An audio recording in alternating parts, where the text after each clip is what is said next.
galaxy knew them as humanity, an outlier species rich in culture and ferocity, but cursed by their own contentious nature.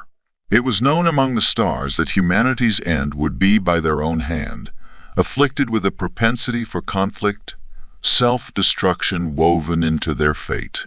The guardians of cosmic balance, watched from afar, duty-bound to chronicle the rise and fall of such zero species.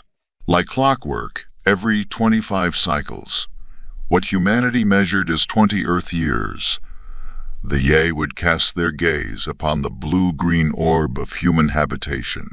Each scrutiny revealed patterns of strife, a tournament of powers vying for dominance. Wars berated the planet's surface, scars left like autographs on the flesh of the globe.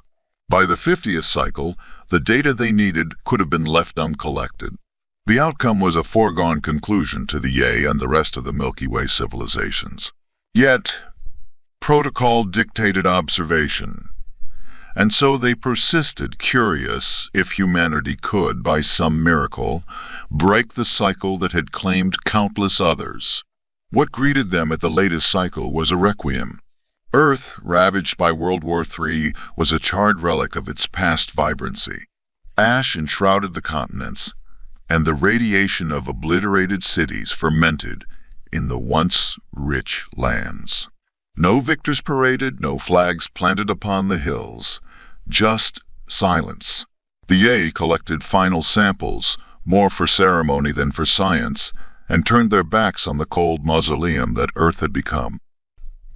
Though humanity had become an epitaph in the annals of galactic history, it was a fate all too common and all too anticipated. In the aftermath of 20 cycles since the cataclysm, the pierced the planet's proximity, expecting nothing but echoes of humanity's past. Their instruments plotted the debris of a civilization, remnants clinging to the planet like barnacles to a sunken ship. Their postulations were abruptly terminated when a signal hijacked their systems, a transmission troublingly human in origin. A figure, clad in military garments etched with insignias unrecorded, stood on the deck of a vessel, his eyes locked with the through the screen. "Who are you?" He spoke in human languages perfectly understood by the Ye's translators.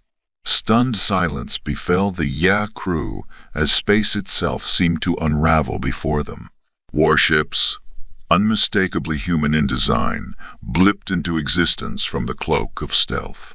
Hundreds of them, fully equipped and primed, brandished their might in a choreographed display of power.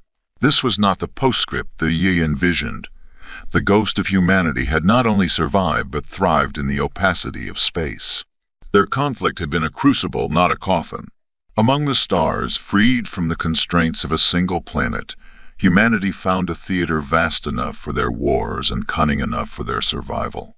The along with the rest of the galaxy, now faced the reckoning of underestimating humanity.